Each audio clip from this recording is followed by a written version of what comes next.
thinking of a content, pwede din siguro contest ng singing contest, no? I-live yun, siguro ila-live yun.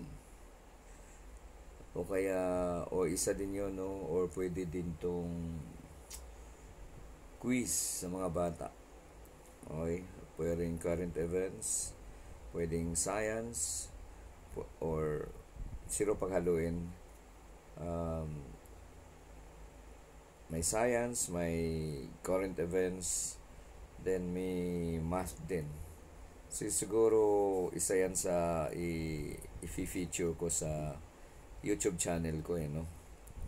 Or ang dami na, no? So we have yung nauna ko naisip na ito ang kapalaran ko, or pwedeng yan nga, singing contest, live yun, quiz, pwedeng live, pwedeng hindi, no? So yung singing contest live siguro,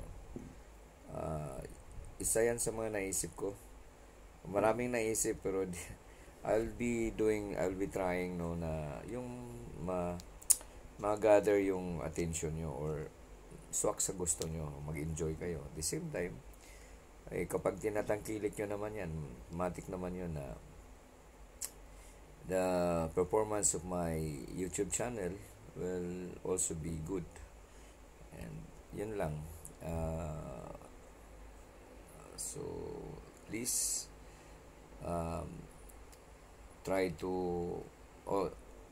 nakakahiya naman, na please ako na please, or dapat kasi I can offer you that you like, and therefore without no need for asking you to please support, because if you like, maybe your intention on, if you like, you just like, so you're able to support, but you're enjoying, hindi yung sumuporta ka pero you're sacrificing your time, sacrificing your effort just for the support.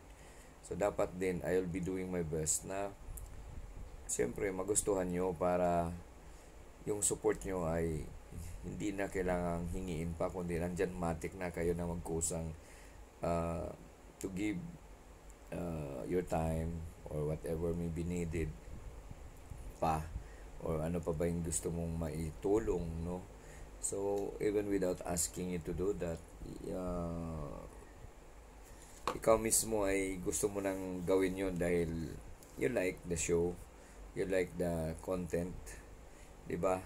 Yun yung dapat na i-aspire ko, na I can give that you like, and because you like, the support is there. Okay, so sinishare ko lang sa inyo yung mga naisip ko. So maraming salamat, bye bye.